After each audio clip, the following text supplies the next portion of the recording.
Okay, we are now live with today's Courage session, and we are very excited that we have a panel joining us today. Before we get to them, we do want to introduce ourselves here at the Texas Health Education Service. I am Enrique Hasso. I'm the Associate Director of the Texas Health Education Service and the host of the Inside Health Education podcast.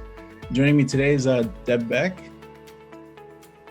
Hi, I'm Deborah Beck. I'm the advising coordinator for the Texas Health Education Service, and I was formerly at the University of North Texas for about 18 years as the director of the Health Professions Office there. And we're really excited to have not just one, but two dental admissions deans joining us today. First off, we have Dr. Barbara Miller. Dr. Miller, would you mind introducing yourself? Yeah, sure. Thank you, Enrique. I'm Dr. Barbara Miller. I'm the Assistant Dean of Recruitment and Admissions at Texas A&M College of Dentistry in Dallas. And I am a dentist. I was in private practice before returning to the college to do some teaching, and I taught preclinical and clinical dentistry for about 21 years. And then the last several years, I've been doing admissions and recruitment and teaching in our ethics and cultural competency curriculums. Thank you. And also joining us today is Dr. Kay Malone. Dr. Malone? Good afternoon. Hi, I'm Dr. Kay Malone at UTHSC San Antonio School of Dentistry. And I went to UT Austin. I'm a Longhorn, and spent 25 years in the military. While I was there, I had the good fortune to do an AEGD 2-year program and was director of both 1- and 2-year programs. And before I retired, I was the chief of graduate dental education, overseeing all residency programs in the Army. So I currently work in the admission office, as well as working with the students in operative and in dental anatomy. Excellent. So we have some really great folks joining us today, and thank you both so much for taking the time to answer some of the questions that we have from our students. For those of you joining us, we are taking questions live. So anytime that you have a question, please feel free to share it in our discussion box here. We do have some preset questions that we'd like to ask Dr. Malone and Dr. Miller, but we are here first and foremost to answer your questions. This is the admission cycle is definitely on the fritz this year. So we wanted to have them join us to discuss some of the impacts that have happened for dental applicants for this application cycle, as well as address maybe some larger questions about what the dental profession has been facing, particularly now. But if you are a current applicant and you have some questions about the application that you'd like to direct to our dental admissions deans here, this is the time. We will be here until 2 o'clock to answer any and all of your questions. So first off, we have had a few discussions previously on the Courage sessions around the delays of test scores that have come out during COVID-19.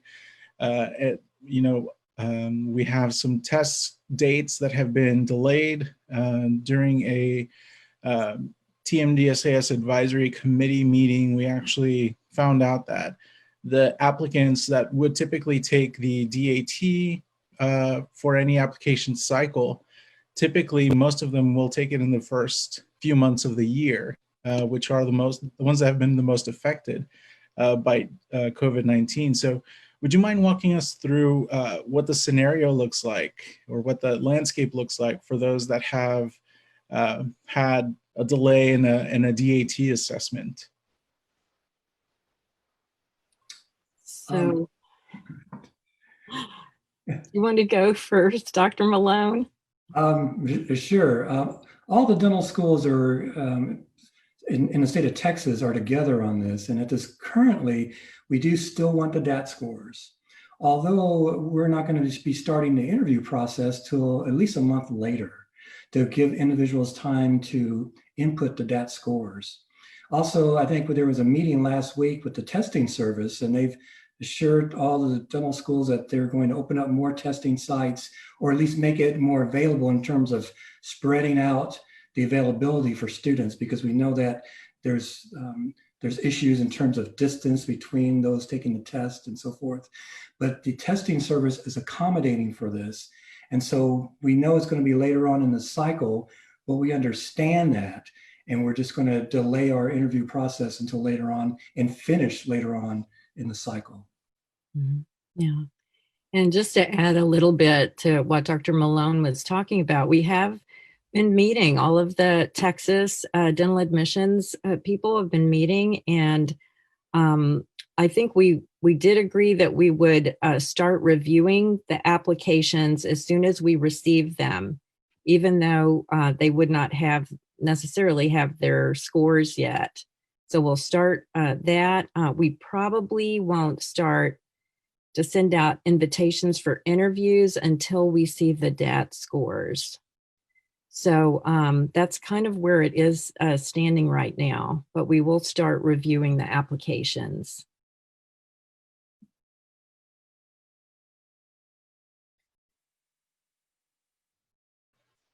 Typical Zoom issue. I start talking and it's still muted.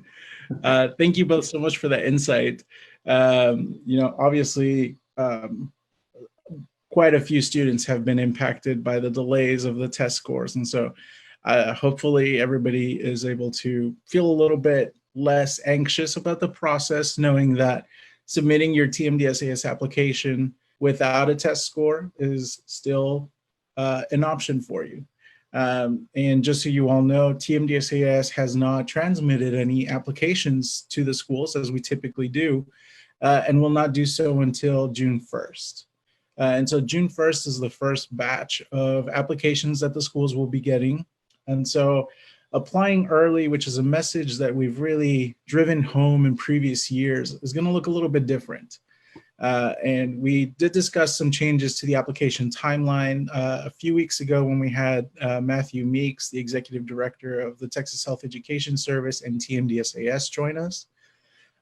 So would either of you have any insights into what applying early means now for a dental applicant for this cycle? Who goes first? Well, applying early is a little bit later than it usually is. So, yeah, we usually say, have your DAT done by the end of August before your fall classes start. And for a lot of people, that's just not going to be an option. And so it is important to go ahead and sign up and try to get a spot to take the DAT. And let's see, so like Dr. Malone said, we'll probably be interviewing much later into the year. Usually we stop maybe mid-January with interviews, and we're probably going to all interview into February. And so, yeah, so there's time to get the DAT done and get the scores to us as soon as you can. Mm-hmm. We need to make a T-shirt that says "There's time. Don't fret." Well, thank you for that. We have our first question from one of our viewers right now. It's Luis Sanchez. Thank you for posting your question. So the question is: I filled out COMAS and AMCAS for a couple of Texas schools only. If I put in my TMD, this is a medical schools question. I'll get to these at the end for medical school questions. Right now, we want to take full advantage of having our dental deans here who are going to talk about the dental school application. But we will sprinkle in a few of the medical questions that you all have. We know that they are, y'all's concerns are just as valid, and so we want to make sure that we're addressing those. After all, during the courage sessions, we want to encourage you to continue with the cycle. But for another question for our dental deans, for the applicants who have had plans to shadow a dentist over the summer, but obviously can't do so now, are there any changes for the requirement for a letter from a dentist, a practicing dentist? Yeah, I'll take this one. I thought about this, and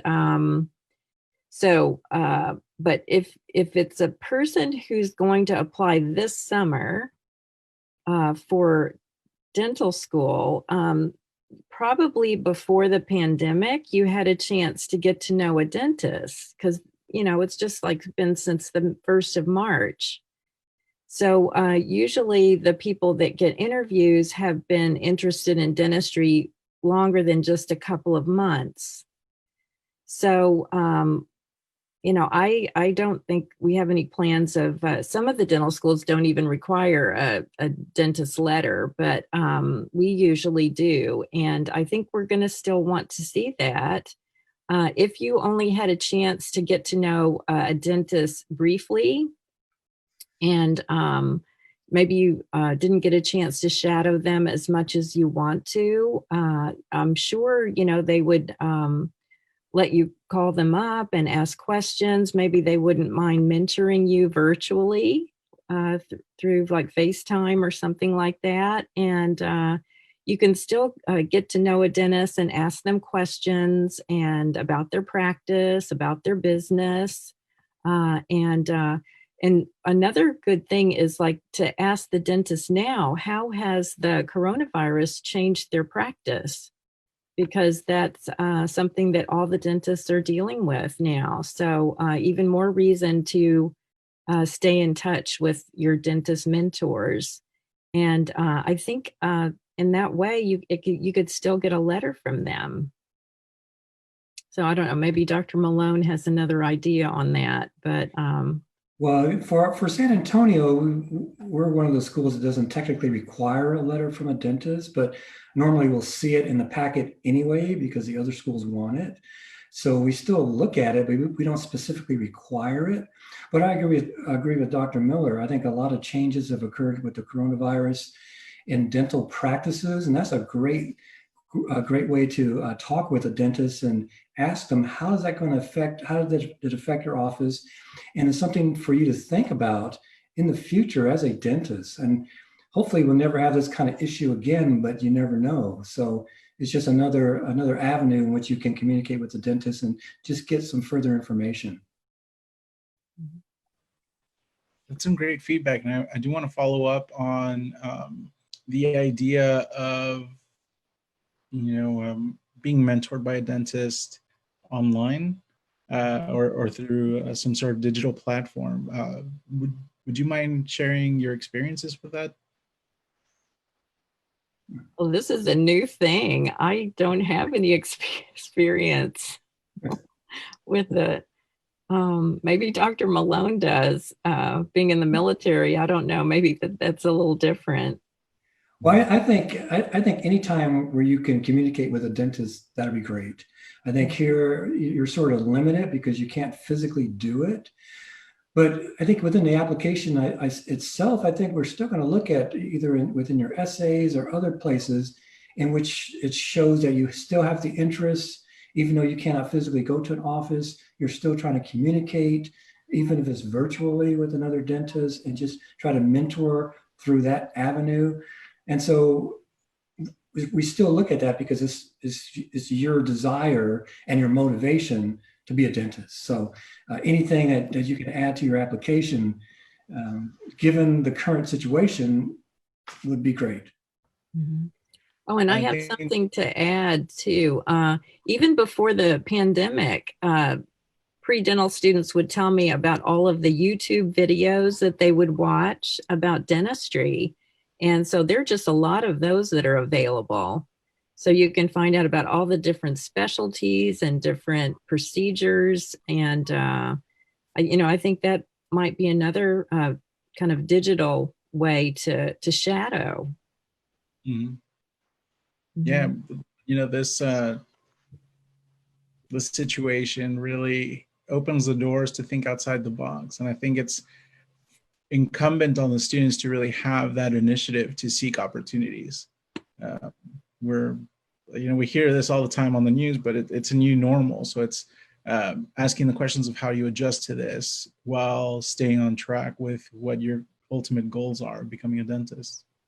Mm-hmm. Dr. Beck, did you have any insights on some of the students that you've spoken to with regards to how their activities have been changing? Maybe if you have any examples for dental applicants as well. Right. I think there is concern about that because they can't get out as readily. So there have been some questions about what type of activities they could get involved with. But Enrique, let me go back and pose a question about the letter, if you don't mind first. Maybe you could shed some insight on why that letter from a dentist is so important. Yes. Well, I think the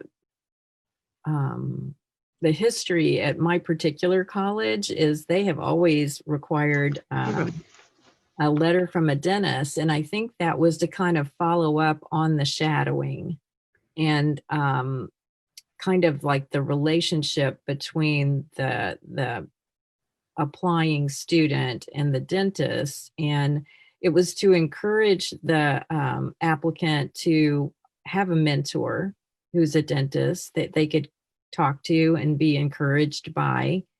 And so what we would look for in those letters was like the amount of engagement of the pre-dental student when they were shadowing. So of course that part, is impossible right now.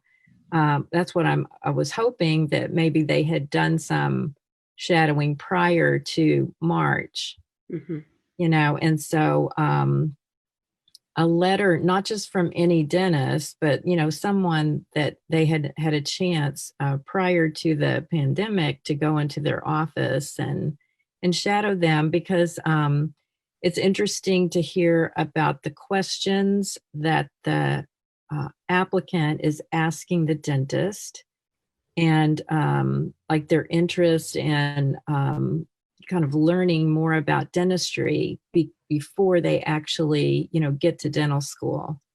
And also the way that applicant interacts with the staff there in the office and the patients. And so, it's kind of people interaction that is just so hard to do right now. And we all understand that. And we realize, I can't imagine how any of the applicants are going to have any hours over this time. It will all be the things that they did prior to this. And so the people that are like in the pipeline, they're not going to be applying this summer.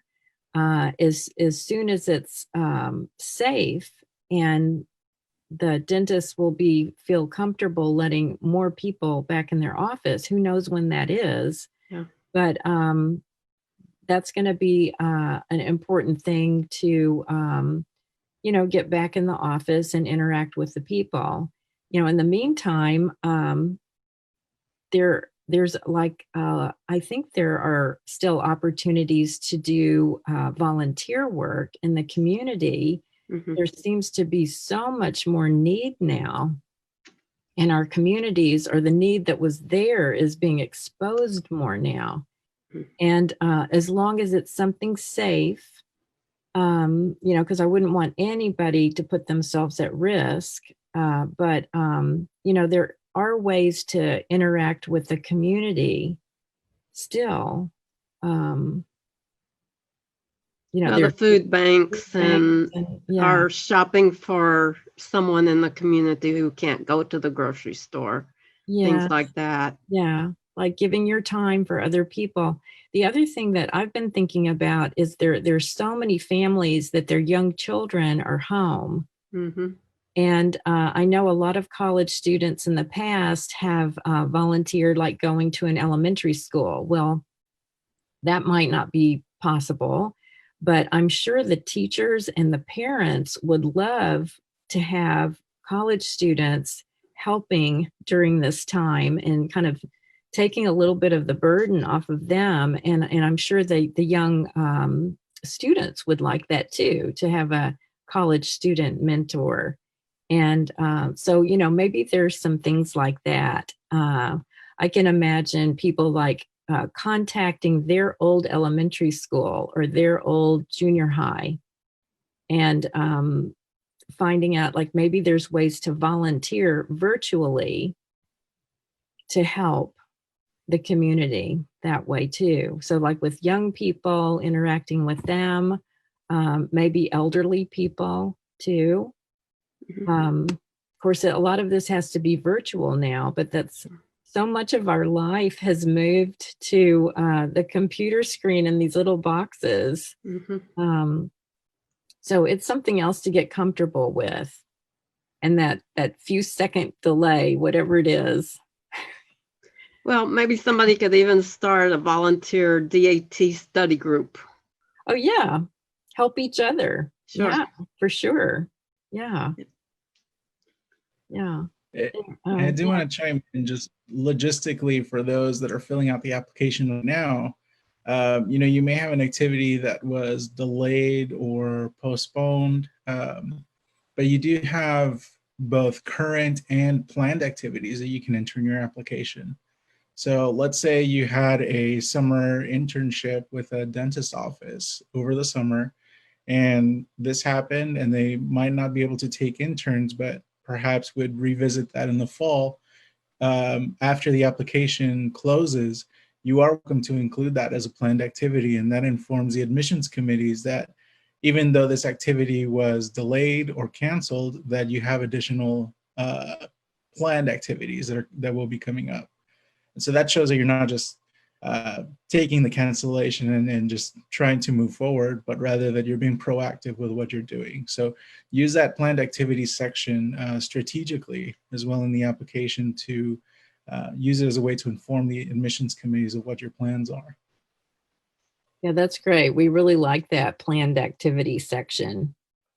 Yeah, that's really great. Yeah, and the other thing they could do is like front load courses. Just don't be idle. If you want to, go ahead and keep taking online courses like through the summer, and then when your schedule opens up, that will kind of open up your schedule. So when things are able to be back in person with activities, then you'll have more time then. Go ahead and take physics or whatever it is that you've been putting off, and then that'll open up your schedule later so that you can do those activities. Yeah. It's almost as if that students are putting off physics. Not all of them, but some do. Right. Physics it's commonly targeted. So again, we are here answering your questions. We have two dental admissions deans, Dr. Kay Malone from UTHealth San Antonio School of Dentistry, and Dr. Barbara Miller from the Texas A&M University College of Dentistry. So if you have any questions, feel free to join us in the chat, submit your questions. We do have a list of questions that have come in, and we'll be going off of those as well. On the theme of our letters of evaluation for dental schools, we do have some follow-up questions that Dr. Beck collected, one of which is it okay to get letters from a work supervisor and or volunteer supervisor along with a letter from a dentist rather than from professors? If you have no other option, then you would have to go with that, but we prefer letters from a professor because they can evaluate you both personally and academically. So like, for instance, a dentist will know you personally, but they have no clue about you academically. And so that's why for us, we like to see what have you done academically? How do you relate to the other classmates? How well did you do in that class, and so forth? And so a work supervisor will know you as a good person, a good team player, and so forth, works really well with others, but they may not know about you academically. So that may be a fall down from a letter from a professor. So it's just more of a preference for us to have one from a professor because we get more information from those particular letters. Yeah, and I would agree with Dr. Malone. And my admissions committee, they would really wonder about that, about not having a professor. Even the people that are applying this summer, that you've been in college for 2.5 years. And so even those courses that you took pandemic, think about asking those professors to write a letter for you, because especially the science professors, that's what my committee really likes to see. Yeah, that's important. We have received letters from work supervisors and volunteer activity kind of supervisors, and those are just extra. We read those. Sometimes they send them directly to our office rather than going through TMDSAS, and we do add them to the file. It's just they're not as not so much what we're looking for as the professors, the science professors. Yeah. So I have two follow-up questions to that. First one, I want to punt over to Dr. Beck. In your work with advising students, what advice would you give kind of in the preparation to the application? What advice do you offer for somebody who, has that professor from a few years ago and wants to get them to write a letter, but they never set the groundwork to get them to write a letter? Yeah, that's tough. If you, and I understand that many of the class sizes are very large. Hopefully you have gone to their office hours earlier, and some of the professors aren't too good about answering emails, but hopefully now that this is the only means of communication, they are reading their emails and checking them, and also have that sense of duty to the profession, because we need dentists and good healthcare workers.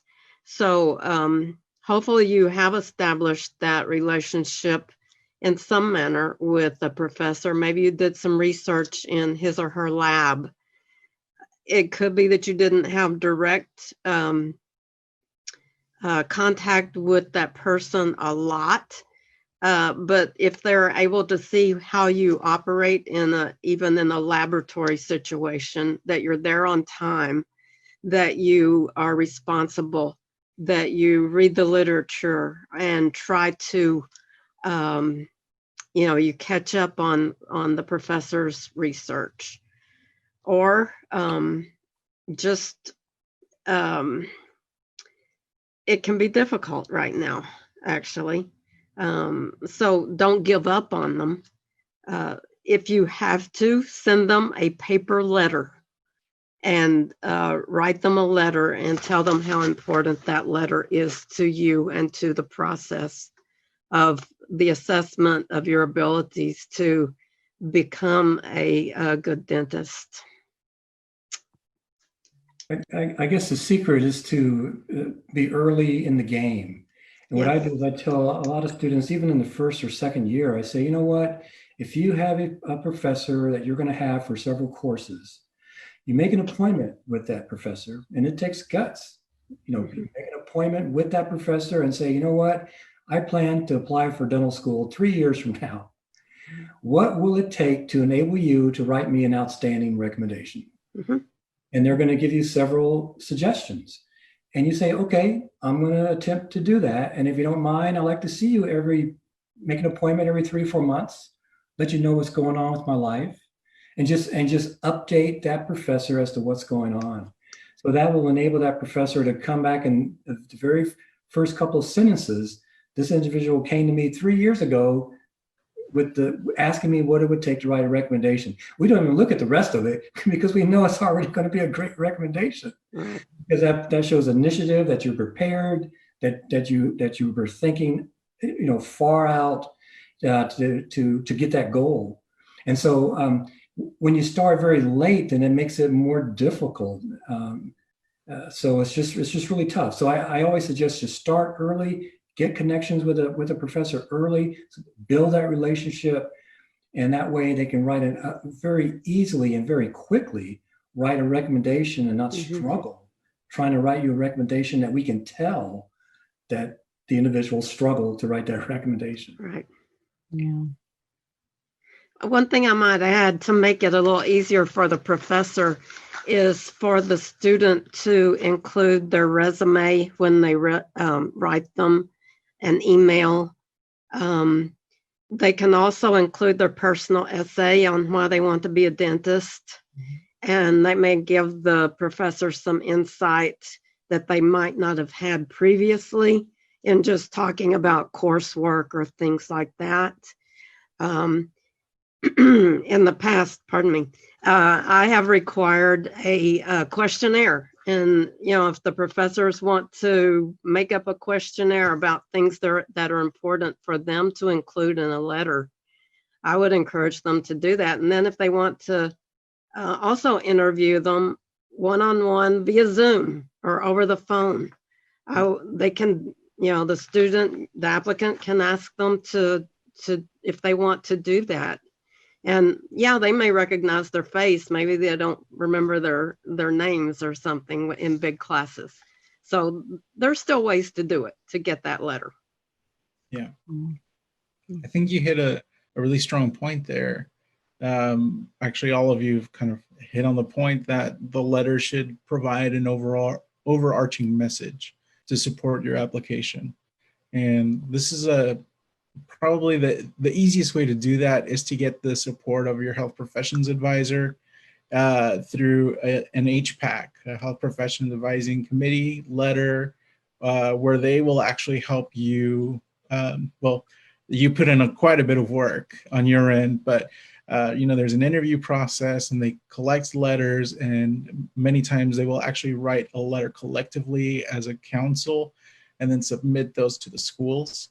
For those of you that have to submit letters individually, that falls on you. And so it's important for you to kind of figure out the message that you want the admissions committees to take away from your application and what you want them to really focus on in your application. Something that we really drive home for our medical applicants is to really learn the core competencies that the schools have defined.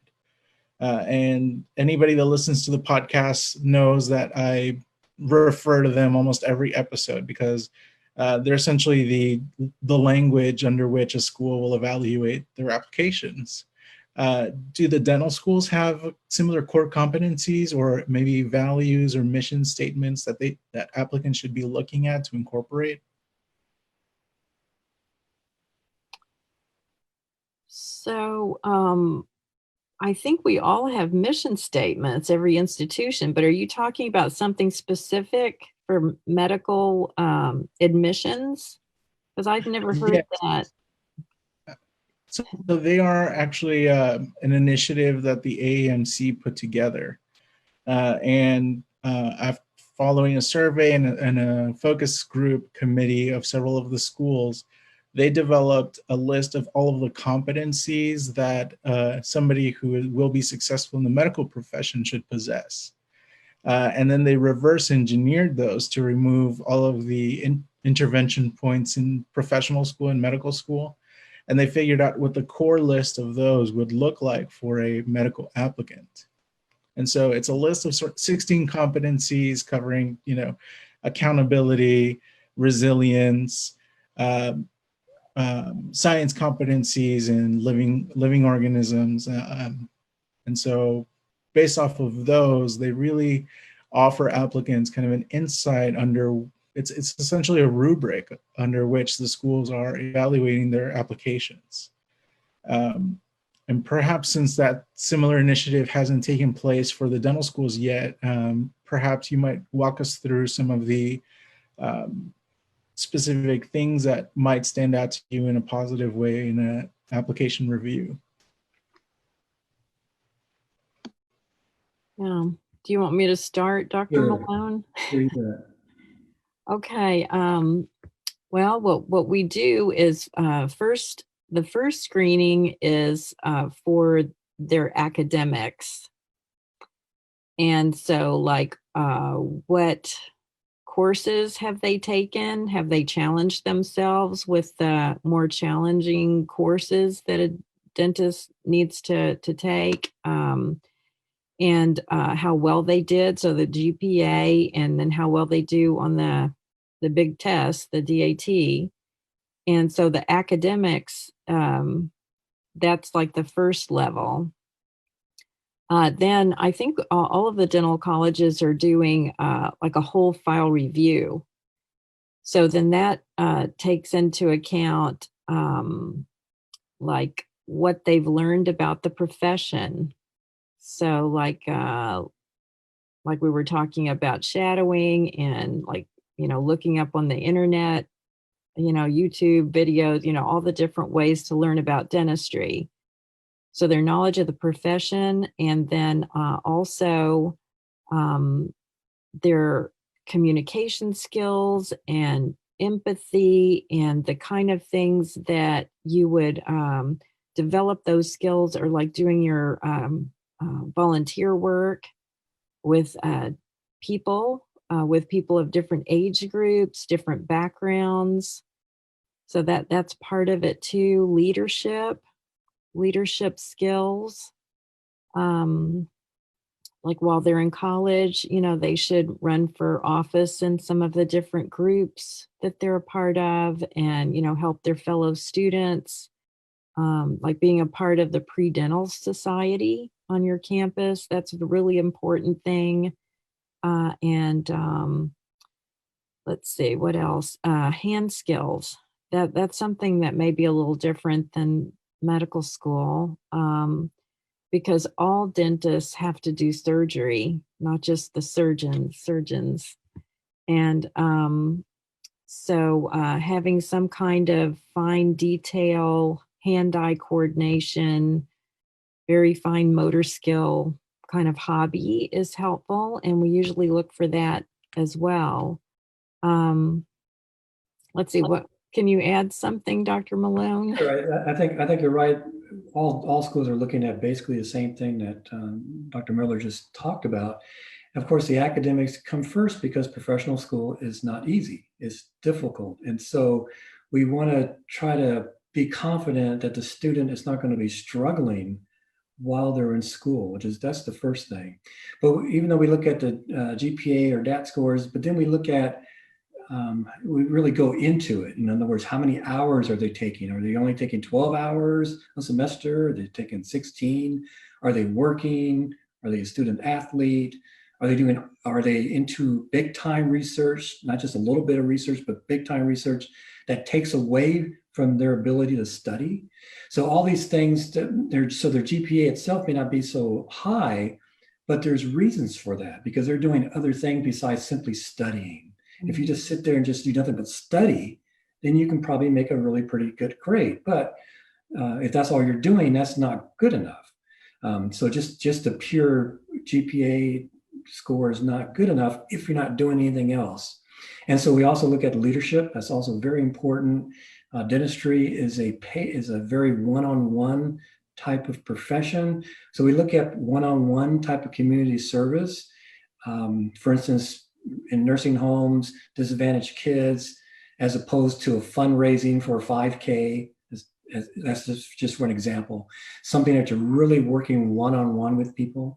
And so that's the things that we're looking for in a packet, as well as a lot of dental interests, as Dr. Miller said, being part of a pre-dent society, and also doing things within that pre-dent society, because we see a number of applications that say, I was part of the pre-dental society, but we look at their community service and there's nothing there.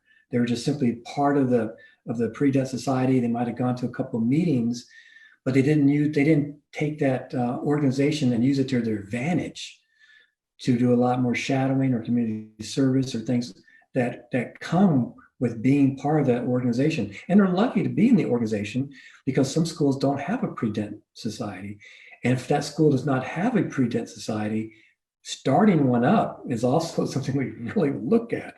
Someone like, wow, that person's developed that and wasn't there before. That's pretty impressive. So again, things that we're looking for in terms of the application. Thank you so much for that. I do have a follow-up question, as I usually do. With regards to, I believe it's called manual dexterity, Dr. Miller, you brought that up. How can somebody show that in their application?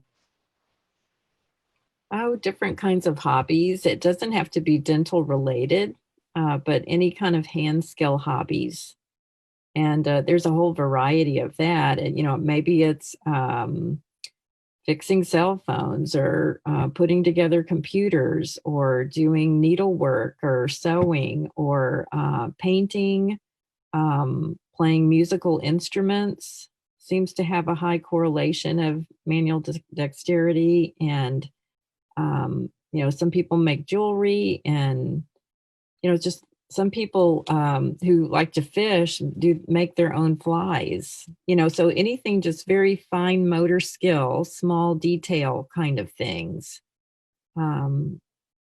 Just it depends on, whatever the applicant likes. Don't pick one of these things just because I've mentioned it in a long list of things. Unless you want to do it, you won't do it. So it's like having a hobby that you really love to do, knitting or crocheting or something like that.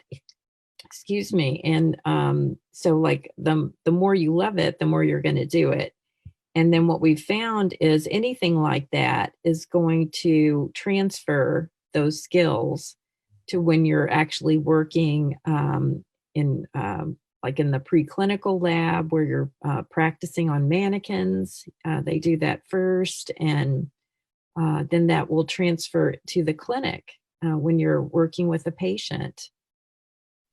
Yeah, did that kind of answer your question a little bit? Yep. Absolutely. And I can segue with Dr. Miller. Just fine motor skills, like fine painting. Some people can do that. Whenever they say, "Well, paint," not like you're a house painter or you're a very fine motor skills. Models. Building models in which you have to take small pieces and very delicately place them in locations in which you're using finger rests. In other words, you're using your other fingers to help support what you're doing with your thumb and index finger.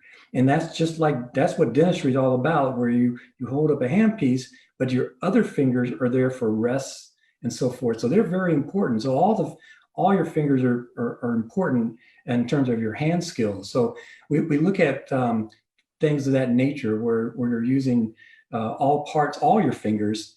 So very, very fine motor skills, or even an instrument in which you're just barely moving your fingers and making the action. Thank you for sharing those examples. We do have a few questions that have come up in our live feed here. We are here to answer any of your questions. We have about just over 15 minutes left in this session. So I do want to make sure that we address these questions. The first one has to do with the secondary applications. Dr. Miller, I believe you're the only dental school that has a secondary application. What does the timeline look like for secondaries this year?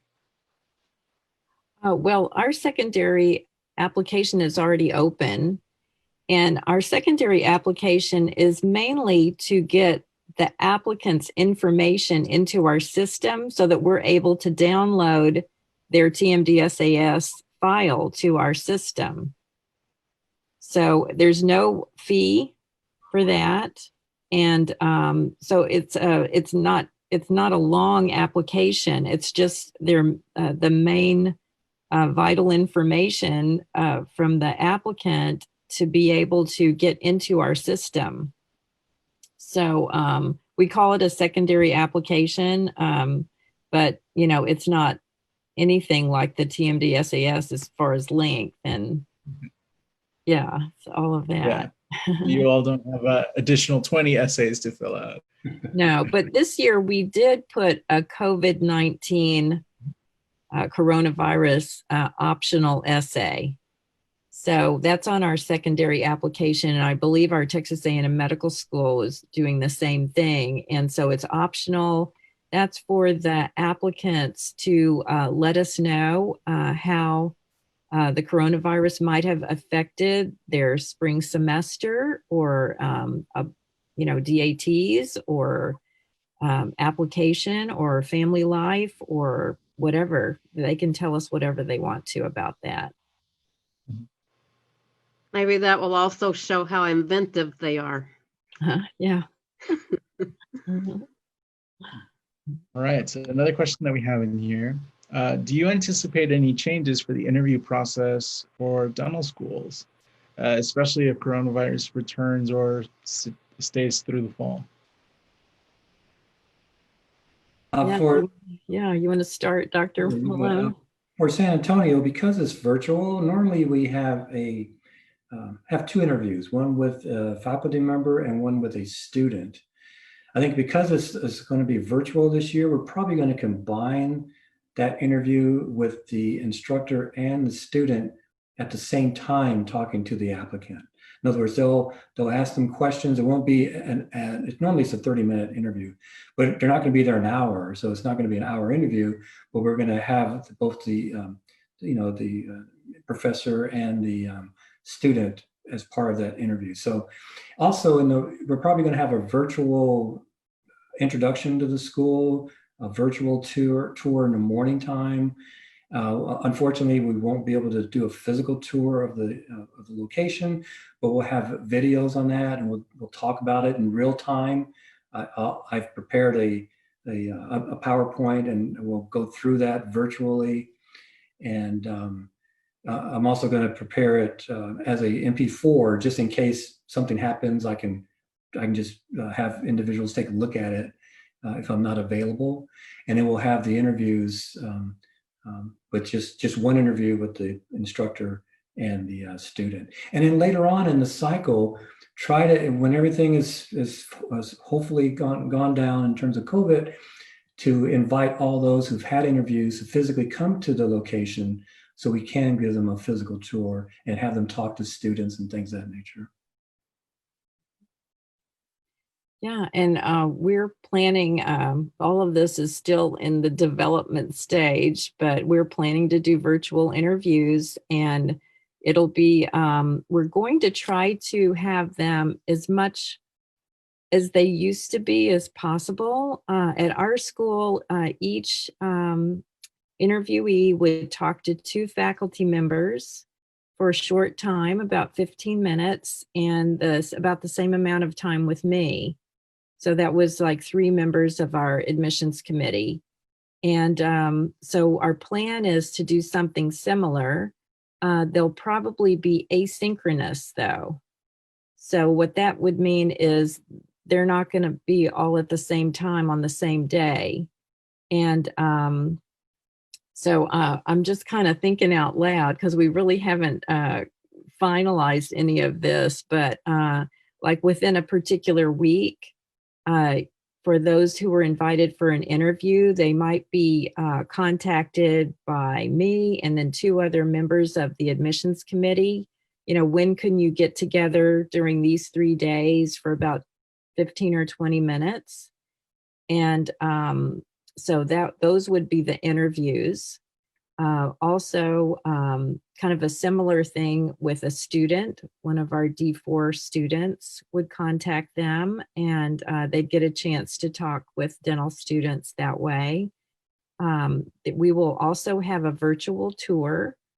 We're working on that right now, putting that together. And so there would be videos that the applicant would look at before the actual interviews. And like Dr. Malone said, we're hoping that sometime later in the application cycle, we'll be able to invite all of the people who had an interview to come to the campus for a tour and open house kind of thing. Hopefully that would be available. Yeah, so it's going to be totally different, but we're going to try to make it as similar as possible virtually. Yeah. Thank you. And I think a key takeaway here is that, virtual interviews are definitely a contingency plan that is being explored by all of our schools right now. But unfortunately, as with many of the updates regarding this pandemic, it's almost a day-to-day basis still. And we just have to build these plans. Certainly, you probably even have a hybrid plan ready to go, or a plan to go in case, some magic way everything goes back to normal. I think that because And this is just our first draft, so this isn't set in concrete yet because we're still planning on it.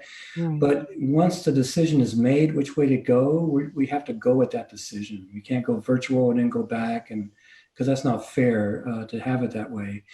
So it has to go virtual. And I think Dr. Miller brought up a really interesting point where when we were getting together the schools was that even if the COVID has gone down, if someone develops the flu, say, with a temperature and so forth, we don't know, is that flu or is that COVID? Do we have to reappoint them, reschedule them once they get in, a physical, having to physically come? And so that's going to create a big problem in terms of having to reappoint individuals because of a flu rather than a COVID.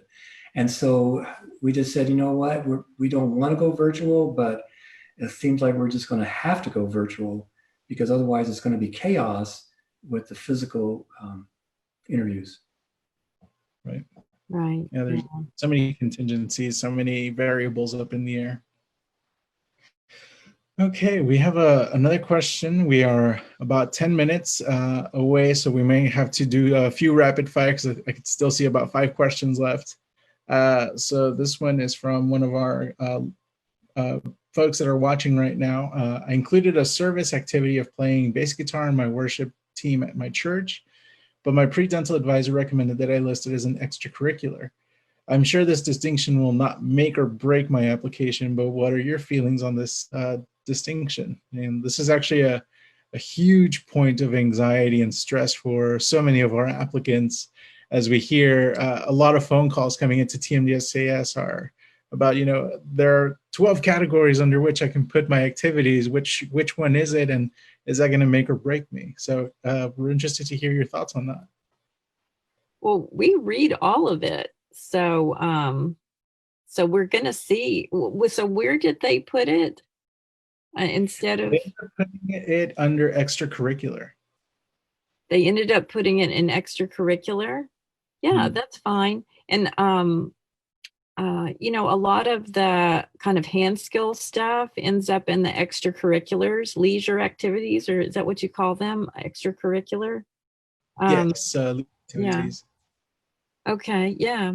So we read all of that. So I do sometimes people put them in many different categories, and I keep saying, oh, that's the same thing, But anyway, it probably doesn't matter too much. The things that are really dental related go under healthcare. I agree. I think it's not like you get bonus points for community service. That's worth more if you put it there than it's someplace else. So we look at it. We look at it all. And so if you explain what you're doing it for, some people just enjoy playing an instrument just for the hobby of it. Some people are doing it as a more of a community service link, I guess, doing it for the church. The important thing is that you describe what that activity is so we get more knowledge of that. And also, as Dr. Miller, don't put it all over the place. Put it in one location so we can look. We don't like that, actually, be quite honest, to see the same thing over and over again. Just put it in one place. We get the information. We'll be able to utilize it. Yeah, we get that question so many times, both at the TMDSAS office and in our online communities. Sometimes we have folks who maybe do Habitat for Humanity over the summer, and they've been doing it for 10 plus years, but they also don't want to put that they're involved in it for over 10 years since it's only that one time period. So, I challenge them to, they might enter it multiple times, but each time was different. So I challenge them to really explore what they've taken away from it. Maybe their role may have changed. But yeah, we definitely don't want them to submit the same thing in multiple sections. That is very clearly against everything that's in the TMDSAS application handbook and clearly the directive of our schools. Okay. Just wanted to send a shout out to Dr. Beck. She is so incredibly helpful while I was applying to the schools. I'm headed to medical school in August thanks to her. Take notes and listen to these guys, folks. And that's from Kensley Grant. Dr. Beck. Thanks. Thanks, Kensley. It's great to hear from you. Good luck. All right, we have another question. Financially, are some of the fees waived or reduced for applications? I can take this one for TMDSAS. The TMDSAS application is a flat rate fee of $185, and that's whether you apply to one dental school or all four. We do have a new dental school. Tomorrow we will be speaking with the Woody L. Hunt School of Dental Medicine in El Paso, part of the Texas Tech University Health Sciences Center system. So join us tomorrow at 1 for a conversation with them. If you're a medical applicant applying to one school or all 12 medical schools, it's the same $185 flat fee. And for dental applicants, if you're applying to one school or both veterinary schools, as we have planned for this next application cycle, it's that same flat fee. We do not have any fee assistance programs as part of TMDSAS, unfortunately, but we do work really hard to keep our costs low for our applicants. And this is actually a really great value compared to other application services. As far as the secondary applications go, we just heard from Dr. Miller that the secondary application is free for dental applicants. For medical schools, if you did receive a fee assistance program waiver from the AAMC to take the MCAT, you can reach out to the schools individually to see if they might offer any reduced fees for their secondary applications as well.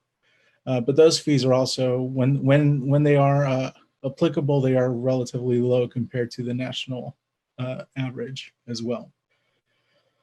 Okay, I wanted to ask, should I submit my ADSAS application before I take my DAT?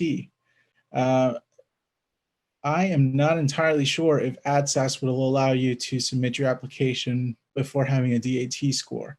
I would suggest you reach out to the ADSAS to find out what the regulations are. For TMDSAS, it's perfectly acceptable for you to submit your application, even if we don't yet have your DAT scores, your letters of evaluation.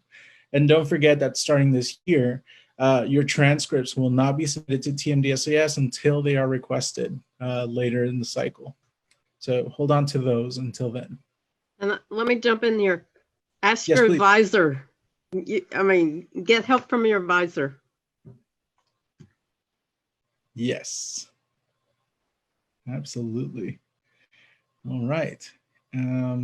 We have a couple of minutes left. I'm grouping a few of these questions here, and these have to do more with the dental profession.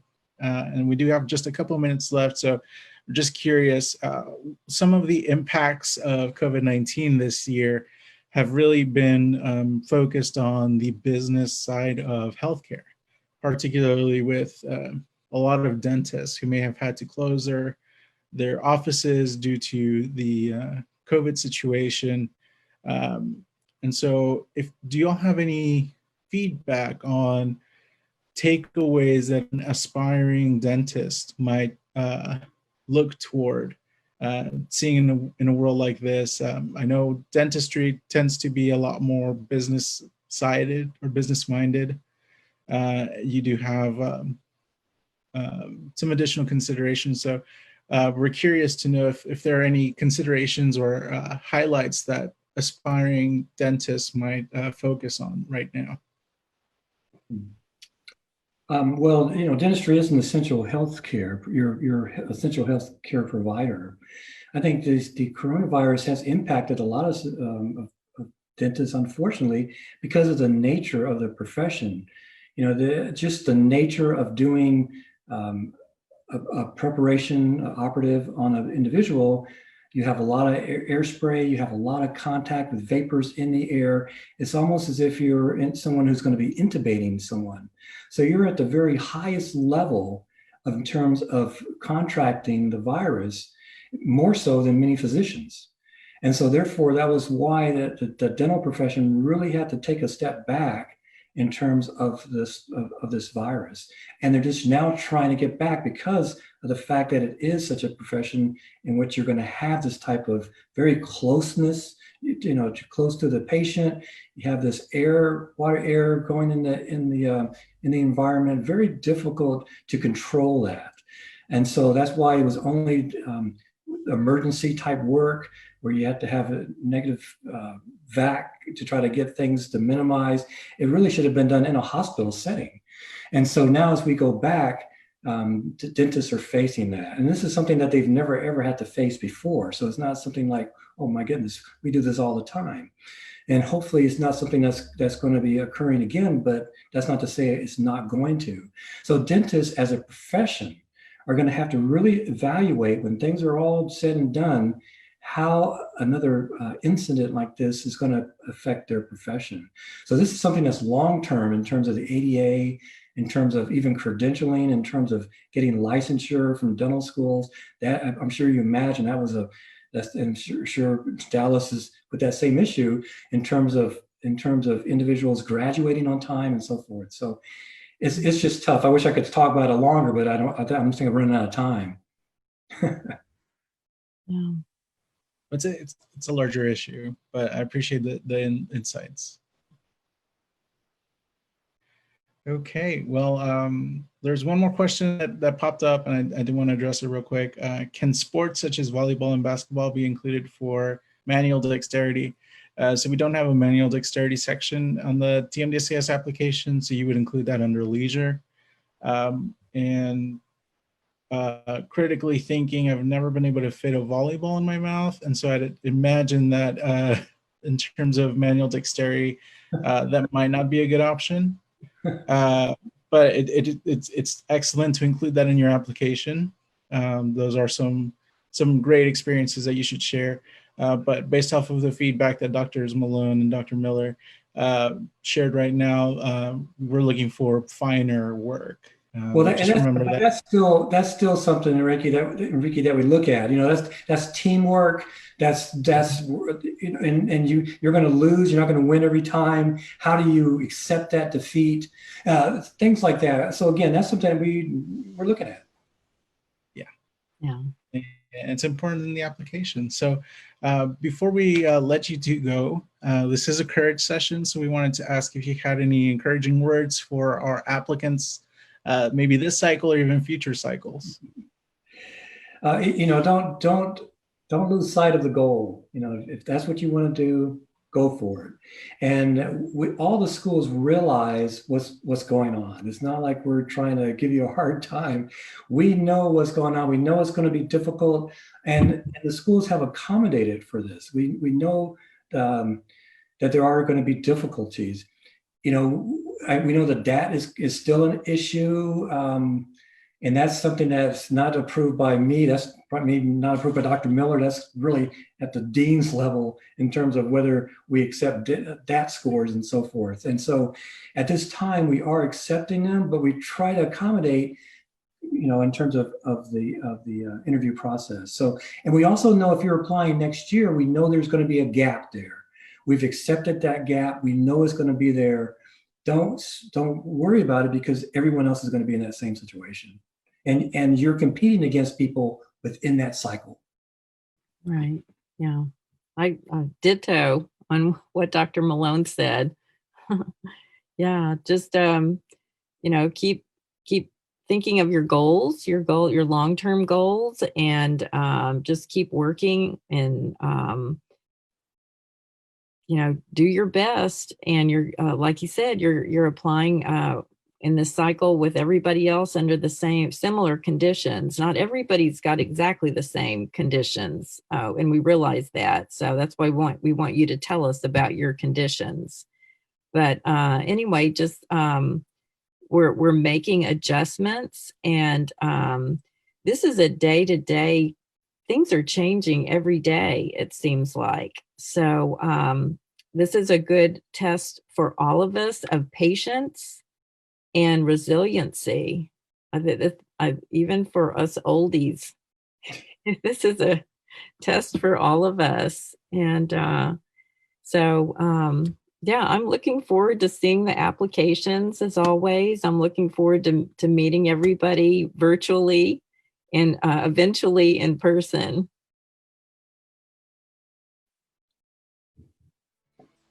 Excellent. Well, again, thank you both so much for all of these excellent insights, and we'll be keeping a recording of this on our Facebook page at TXHES on Facebook. And Dr. Beck, as always, it's a pleasure to co-host these with you. Thank you so much for your feedback, and we will be back tomorrow with the Texas Tech University Health Sciences Center Woody L. Hunt School of Dental Medicine. Say that 3 times in a row. And we're excited to see you all tomorrow at 1 o'clock. Thank you. Thank you. Yeah, thank you. Thanks.